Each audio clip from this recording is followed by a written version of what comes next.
Welcome, everybody, to another episode of The Way to Value. Have a special guest here today in the hot seat, fresh off a plane from, Berkeley, France, London. Not sure where he flies in from these days. But we have former Advoco partner Steve Brindle with us here today. Steve, welcome. Thank you very much, Dale. It's good to be here. And, I know you're living in Berkeley, you're living in France. Yep. Still going to London. A little bit of all three. He's a man of the world, and we're happy to steal 30 minutes of his time today. Today, we really want to dig into financial excellence and the due diligence process. I know you were the Advoco point person for both of those during our acquisition process, and you obviously did a wonderful job. But we want to kind of deep dive in today and help people just kind of understand that process, maybe what to expect, because there's a lot. We've learned from talking with other business owners, due diligence can trip you up and can really impact what that final offer is. So you get your LOI, which we call the letter of non-binding imaginary intent. And then that number can be vastly different through the due diligence process. So really want to dive in deep with it. So just tell us a little bit about, your experience with Advoco. I know you started it with Paul and Marty way back when. They've heard the story, but just kind of your role in that and why you think it was so successful. Well, it's great to be here. So I started Advoco back in 2002. So kind of ran it for effectively about 20 years until we got bought out by Accenture. My role in Advoco was really looking more of the operational and the finance side of the house. Marty was always more of the, I always say he was the front man. He would go out there and do a lot of sales and marketing.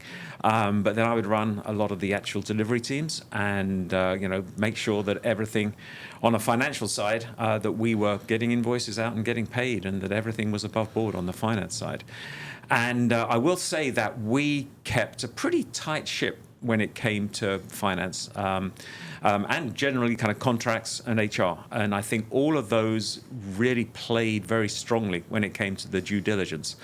Because you have to really think, why do companies do due diligence? Because they don't know you. They know of your reputation, probably. They know that they probably want to buy you, but they don't know what they're getting. And due diligence is their way of just kind of ticking boxes and just making sure that they are not getting ripped off.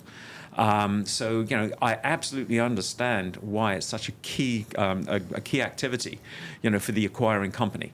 But it is a freaking pain in the backside. People always liken it to a proctologist's exams because, you get, they are kind of trying to get into all the nooks and crannies and just kind of work out everything that's going on in the company. And as I say, I totally understand why they want to do it. Because they want to make sure they know what they're getting when they're buying your company. But it can be, quite a tough experience. I liken it to kind of running the gauntlet. When we got acquired by Accenture, after the letter of intent, they basically sent us this huge spreadsheet, this Excel sheet with about 16 tabs on it. 16 tabs. 16 tabs. And they are basically the 16 groups that are going to be, that want information. So they're everything from contracts to HR to property to, the IP group. It's just everything. And each of the tabs had anywhere from 10 to about 50 or 60 questions on it. And each of those questions you had to answer and often then provide additional documentation, to support it. So it was a major undertaking. Because I was the detail guy at Advoco, I was the one that ended up having to pull a lot of that together. Yeah, I was just getting ready to say, I'm glad you, as our high C T genius, was in charge of that, not Marty's G and lack of C. I will say throughout the whole process, we did tag team and it worked out great, as it did, as we were running the whole company.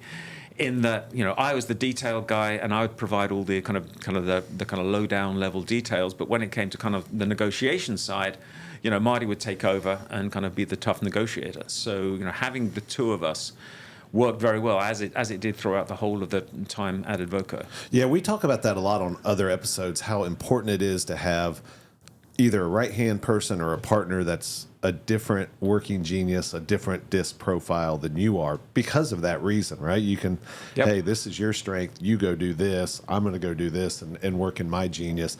And it really balances you out because I know when I'd get mad or because I had to do some of the HR uploads and information. And not only is it 16 tabs and whatever, each group will start asking you for stuff you've already provided. Yep. Like this group wants the same thing that group wants, but they want it in a different format. And I think I finally went to you, and you were like, "Just do it." And I went to Marty. And he goes, "Don't do that. I'll call him." So pushed Marty's G and had him go yell at some people, so I didn't have to keep doing the stupid spreadsheets just with a new cell or something in it. Yeah, there was a lot of repetition in the due diligence. I can't. One area was all around staffing. So you'd have the HR group, and they'd want to have to look at all of the, lists of people and how long they've been with the company. Then you've got a different group who does comp, who also wants a list of people, how long they've been with the company and what kind of comp plans they're on. And then you've got the legal group that wants to see everyone's contracts. So you've effectively got 3 different groups all asking for very closely related and a lot of repetitive information, and it would be incredibly frustrating trying to have to provide it. But again, if you look at it from their side, these are 3 distinct groups of people in a huge organization, and they've all got they all have to say that they're happy with the acquisition, because you have to understand what happens coming out of due diligence. What we found out is that basically after they've done it for a month or so, every one of those 16 groups basically has a representative in a room, and they all sit there and basically bring out anything they've found that was of concern, and that then is what shapes the deal, and they then kind of come together and decide what are they going to come back with in terms of the offer versus the letter of intent. Interesting. I didn't realize that piece, that they all sit in a room and kind of... Apparently, at the end of the due diligence, they all...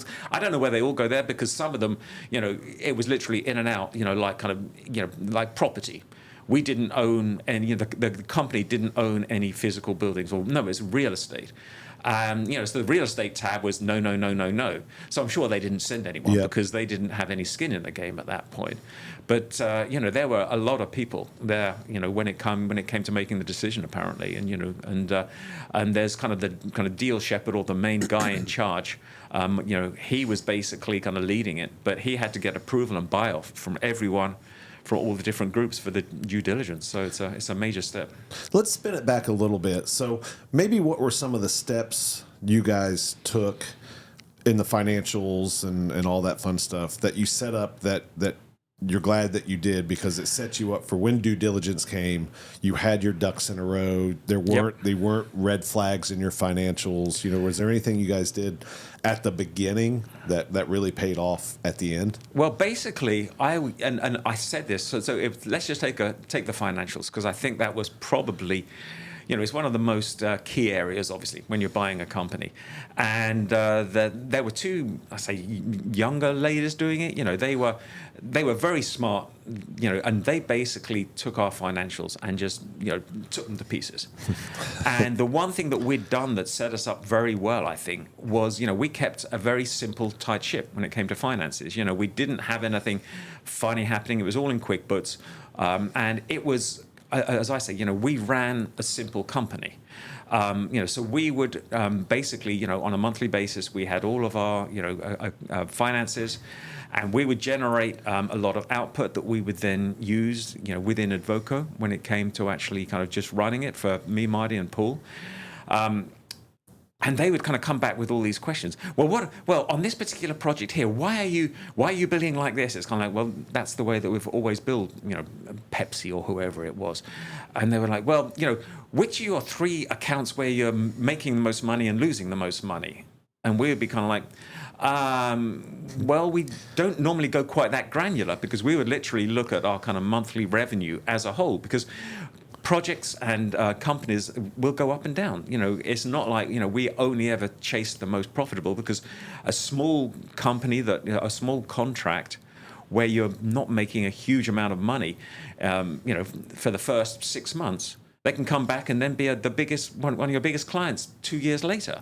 So it wasn't like we were just chasing the big fish. Like, we would have small and big companies, and they would vary and go up and down, and it wasn't. So we ran a very simplistic books. And it's funny because these two ladies at the start of the call, they were, doing their job, asking a lot of probing questions, and we had answers for everything. And by the end of the call, they were actually smiling. And it was kind of like, and because I just kept saying, either I don't know, or, well, if you look at the books, it's kind of this, and this. So it was just very, very simple, but everything was watertight. Like, we hadn't tried to hide anything. We'd always just kind of been totally above board. We'd never done any finagling or any kind of funny things in the books. It was just simple accrual accounting. Yeah, and I think that's important takeaway. One of the core values at By Design is simplicity over complexity. Like, we truly believe simple is always better in whatever process. And when we work with clients, sometimes we're seeing books that they're trying to, I hate to say it this way, but I will, put lipstick on the pig, and they try to complicate it, and we're like, well, what is this? Well, that's over here, and we're feeding this through there. And we're always telling them, no, like, you have to be able to tell a simple story. Someone has to be able to look at it, because otherwise if they don't understand it, they're going to assume something funny is going on. So I think having a simple book where you can easily explain what's happening in your business is paramount. Yeah. So one of the funny things during due diligence is, because we used to kind of make wine each year, and for some reason, they got into our head that we owned a winery. and they would kind of be looking at the books, and they'd be saying, well, where's the wine? Where are all your expenses for the wine? And we're kind of like, our expenses for the wine are about $2,000 a year. They're in the marketing budget. Oh, well, we thought you had a lot of... No, literally, it's something, and people love it because it's a great story, and they see all the wine bottles and the labels, and they think this is this big production. No, we just did that really cheaply. But they were really kind of hung up on that for a while, and then we had to explain to them that, no, it's just a little thing that we do on the side for fun. It doesn't take a huge amount of money, and, we explained it all to them. Then they were kind of, oh, I get it. Yeah. They might have said they get it, but then they said we had to get all of it out of the office. Yeah, that was one of the few things we actually had to change in the contract, because when they finally gave us the sales contract, they had a clause in it on Advoco wine or wine or something. And when they first wrote it and sent it to us, they said that we had to basically remove all labels with Advoco on it from all wine we'd produced, and we were like, well, we can't do that because half of it's in other people's hands. We've still got I think we had about 30 cases of wine that we still hadn't given out. And there's no way we're going to go through 30 cases and try and peel off 30, all these labels. So we basically negotiated that one and said that we would no longer produce any wine with the Advoco name on it, was how we ended up getting that one reworded. But it was kind of like, but again, the finance people and the legal people were just getting so bent out of shape. And then the funny thing was, after we'd sold, we still had a barrel of wine from the previous year, because wine takes a while to age. So we kind of got a whole team together, and we bottled it, but we put labels on it, but nothing to do with Advoco. So we just called it the Finale. And we ended up getting a couple of people from, or one lady from Accenture out, because she was the lady who had helped a lot with, as we were kind of going through all the due diligence. And she was in San Francisco, and she came up, and she had such a good day, she and her husband. And she said, why did you guys give this up? You should have said that we needed to keep this one. And it's kind of like, oh, now you tell us that we could have negotiated to keep making the wine. But by that time, it was That was one done. of my hardest days in HR, is when I had to fire the chief wine officer and the chief bourbon officer. Yeah. Actually, didn't have to fire them. They stayed on. They just had to lose those titles. Yeah, we had to lose the wine and lose the bourbon from the office. Yeah. So that's interesting that, they were kind of pushing you on the wine and wanted you to remove all the labels. And I think what people get nervous about when they're going through due diligence is telling the potential acquirer no on stuff, because they think maybe it'll scuttle the deal, or if I tell them no, they won't want me anymore, won't want my company. Maybe talk a little bit about how you and Marty, how did you decide to say no? When do you say no? Is it okay to say no? It's absolutely okay to say no. So one of the things that worked out well for us is, because Accenture approached us rather than us trying to sell ourselves to them, I think that kind of gave us a little bit, I wouldn't say an upper hand, but it gave us a certain, a kind of strong negotiating point. So when they would come and ask for something, if we didn't have it, We would just say, no, this is the way it is. Here are the contracts. A classic one was on the finance, as we said. They were asking us for our most, which projects were our most valuable at everything, and we said, well, no, we don't do project-based accounting. We look at our accounts as a whole. We don't work out how much, because they wanted to know, well, this member of staff, if they're getting paid this salary, and what's your particular profit margin on each project.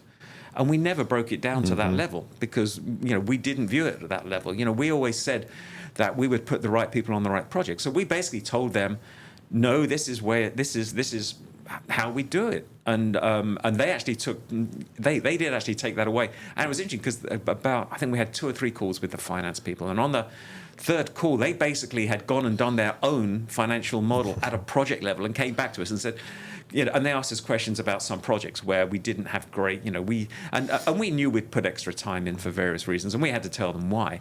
But they had actually gone and done project-based accounting rather than the company-based accounting that we used to run on. So it was interesting when they came back with that level of information. But I wasn't going to go away and do all that for them. That would have taken me probably a week's worth of Excel, formulae and everything, and linking things in, and it would have not given us any value, either as a company, as Advoco, or for part of the acquisition. So if you want that information, you've got all the raw information. You go work it out. And let's dive into that a little bit, Steve. Why did you guys, I think I know why, but why did you do company-wide financials versus project-based? So one of the things we always tried to do as a company was to give people, common goals. And, we had various delivery teams and, they were responsible for certain areas. We actually kind of broke it down by industry. But we wanted to get all of them working together. So rather than have silos and say, okay, in life sciences, we've got this kind of a target, in transit and transportation, we want this kind of target. We would do company-wide targets. And likewise, when it looked at revenues, profits, everything was company-wide. So we wanted everyone to be kind of working together towards the same goals. So we always kind of kept that kind of broad company view because it made people work together rather than work separately. Yeah, I think part of the secret sauce was at Advoco, everybody ate steak or everybody ate salad. Like if the company was doing well, we all got to enjoy in the success. Whether you were on the highest billing project, the lowest billing project, or on the bench, it didn't matter, right? If we were hitting our company numbers, absolutely. And we've experienced, and I see it in other places where people try to do the project base, and to me, this is just my humble opinion. When you do that, you're starting to build silos. You're starting to build us versus them. Hey, I hit my numbers, so it's not my problem that team over there is not hitting theirs. Give me my money, right? Give me my bonus. Give me my prize. So I'm a big fan of the company having that one goal. I'm sure there's a great argument for the project based, or other companies wouldn't do it. But I think a lot of it comes down to size and scaling. I think when you were the size we were, we got up to 100 people, just over 110 people, something like that. I think at that level, it really is important to keep everyone together. If you're in the thousands, you probably need to break it down a bit more because, at that level, your teams are just too big, and you'll get potentially some kind of almost freeloading off others. But at ours, we kept a good look on things. And I will say that it isn't that we didn't have project level controls, because we did track hours on the projects and we were very careful. So we would know when a project was going over in terms of hours, but whether they had somebody that was, the top salaried, one of our real top people or one of our junior people, that's where we didn't kind of map in and kind of look at the costs. It was just on an hourly basis was how we kind of did our rougher controls on our projects. And we partnered that with utilization, right? We tracked everybody's utilization. We kind of knew. Who was on the bench? We didn't have any freeloaders or anything like that. But if we would have, we would have known that through our utilization reports and tracking. So each week I would have a kind of call with the team leads and look at resourcing. So we'd be looking at what they did the previous week, in terms of their teams and projects, and what was coming down the pike, so that we could make sure that we had the right people on the projects and we had the right staffing. That was definitely a key piece. And again, when it came to the acquisition and due diligence, the fact that we kind of had all these figures on utilization, and they would ask us again about pricing of this and that. It's like, No, we would look at the kind of company revenue, the company profit, and then at the project level, we would just look at the kind of hours being billed. Yeah. You mentioned a little earlier the terms cash basis and accrual basis accounting. I actually get this question a lot from folks. Which one should they do? What are the pros and cons? Do you want to talk a little bit about that? I'm not a financial expert, but the simplistically, the way that I always viewed it is, we would always do accrual accounting for our internal accounting purposes. Because to me, the fact, we would almost always get paid. I think we only had about 2 clients who didn't pay us in all of our 20 years, or we didn't get full payment on. So we pretty much knew once we'd done the work and we'd issue the invoices, we were going to get paid. So for me, using accrual accounting gave us a better picture of where we were financially.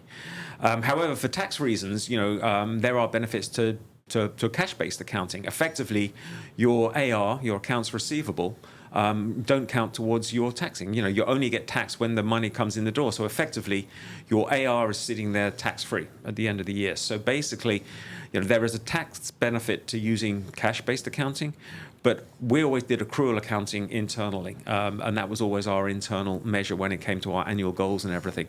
And it's very simple to flip between the two. It's basically a button in QuickBooks. You can tell it to report on accrual or cash-based accounting.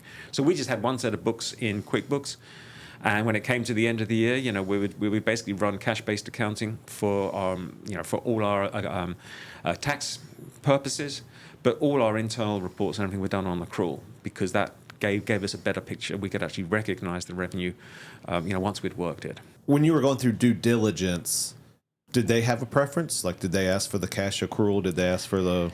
They really didn't mind, so long as your accounts kind of were tight, and you were showing good figures. They really didn't care, because their tax team is basically going to just roll you in. And just bring all your stuff in. So I honestly don't think that made any difference to them at all.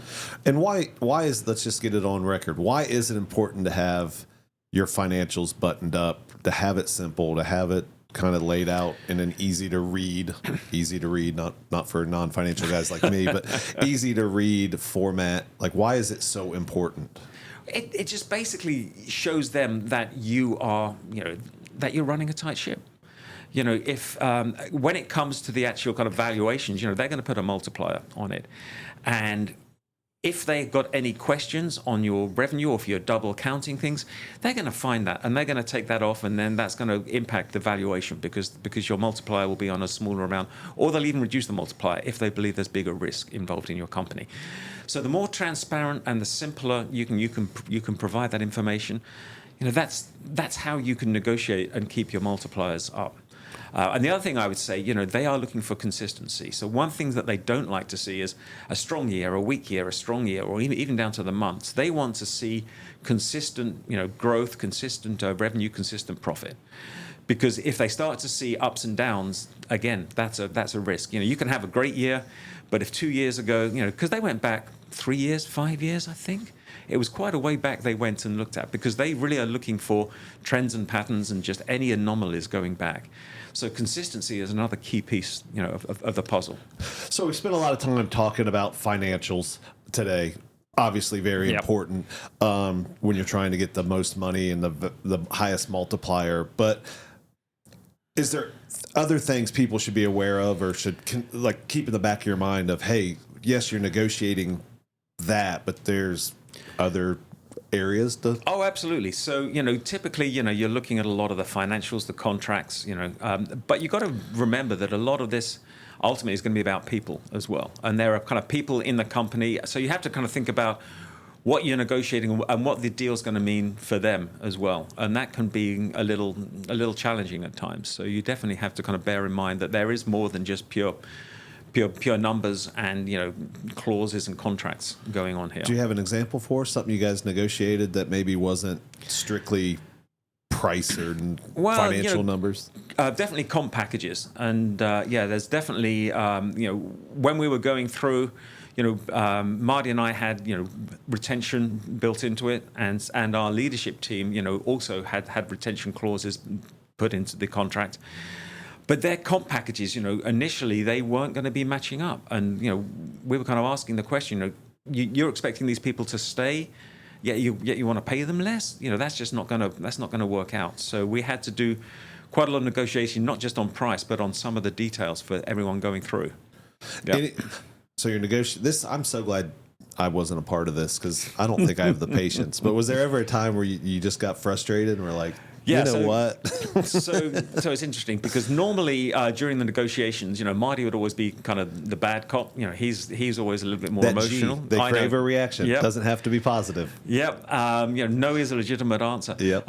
So he would use that quite a lot, and I would always be kind of the calm one, and I'd always have the details, and so it was good to be able to play that off. But there was one particular call because we were having calls.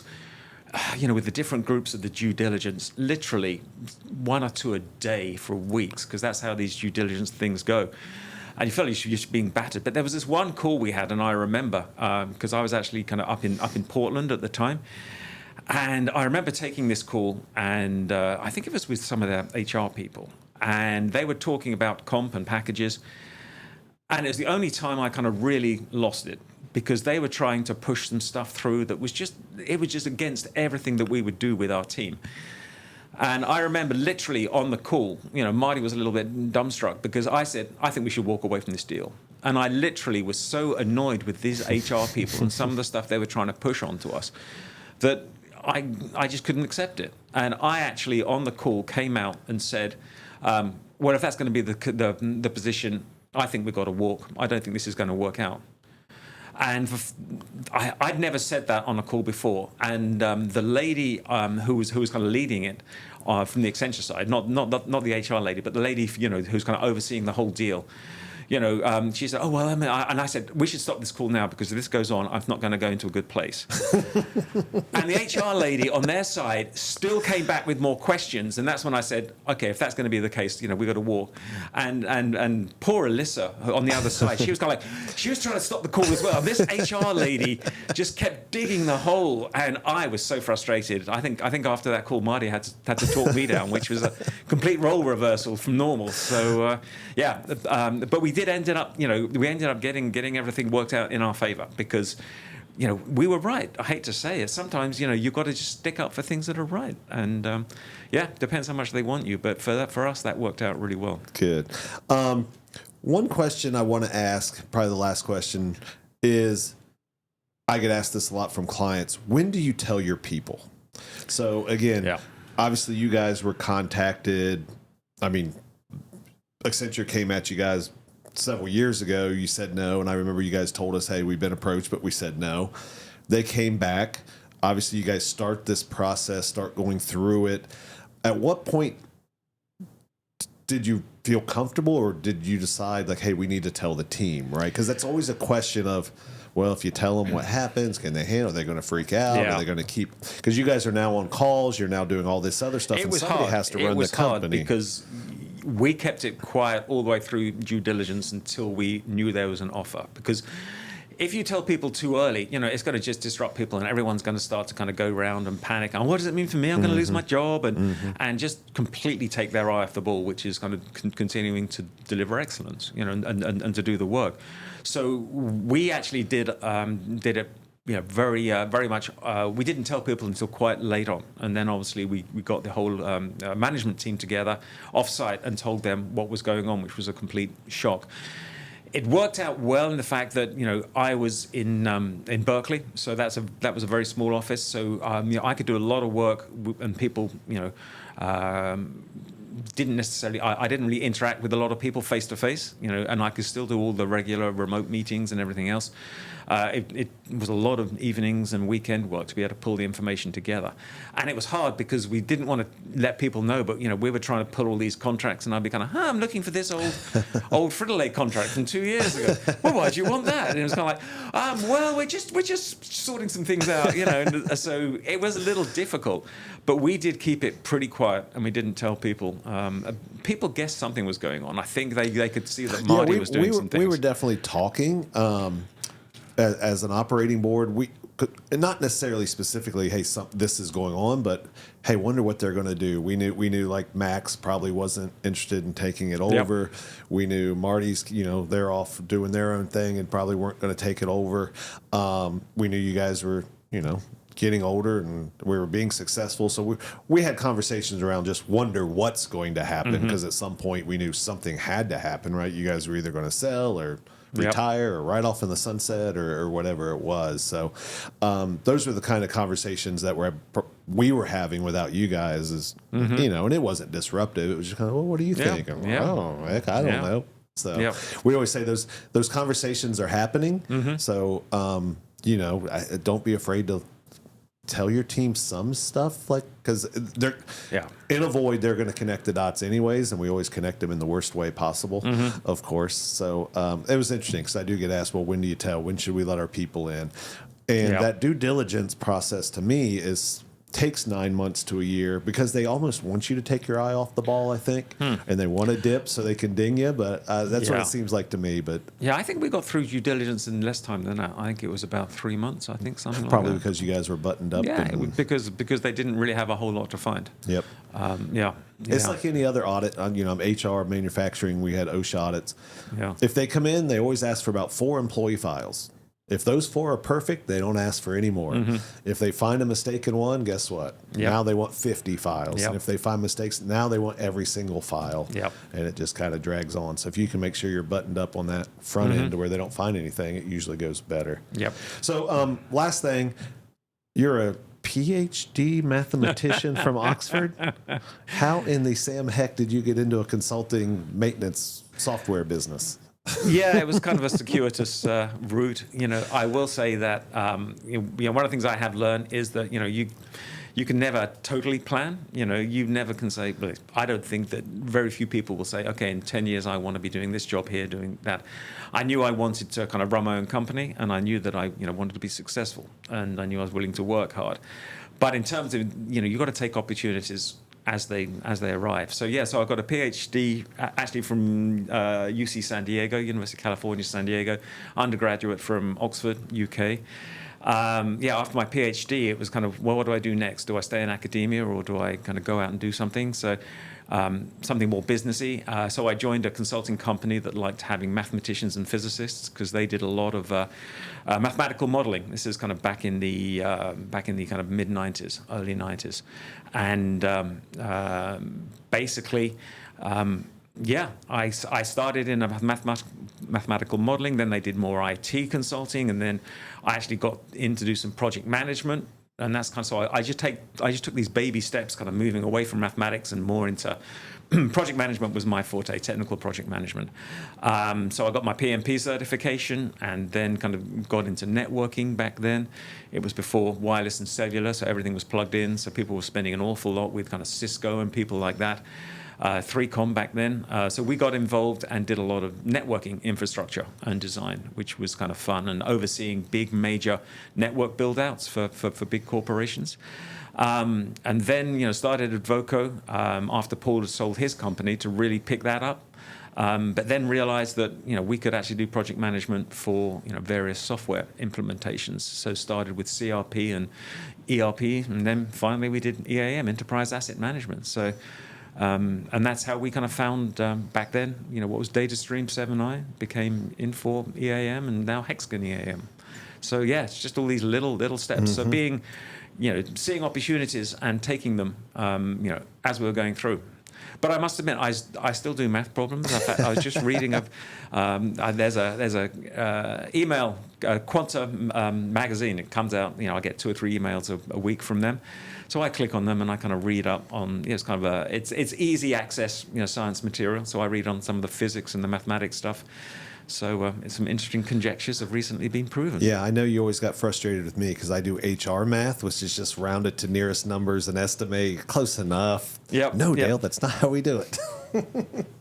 Good. I highly recommend you check out his thesis, 7-dimensional objects in 3-dimensional space. Very or something. Close. No, it's the total curvature of 4-dimensional manifolds in 7-dimensional space. If you can't sleep at night, Go online, find that, read it. I'm not even smart enough to understand the title, let alone the article. Steve, I know you're a busy man. Actually, you're not. No, I'm not. I'm retired. I just completely lied to the audience. You're not busy at all. You're just globetrotting around the world, enjoying life as you should. Yeah. But we appreciate you taking some time and chatting with us and sharing your experience with everybody. So thank you so much. It's been a pleasure. And the last question is, where are we going for happy hour? You're the man around Greenville, then, Dale. You've got to tell me. Sounds good. We appreciate it, Steve. Until next time, everyone.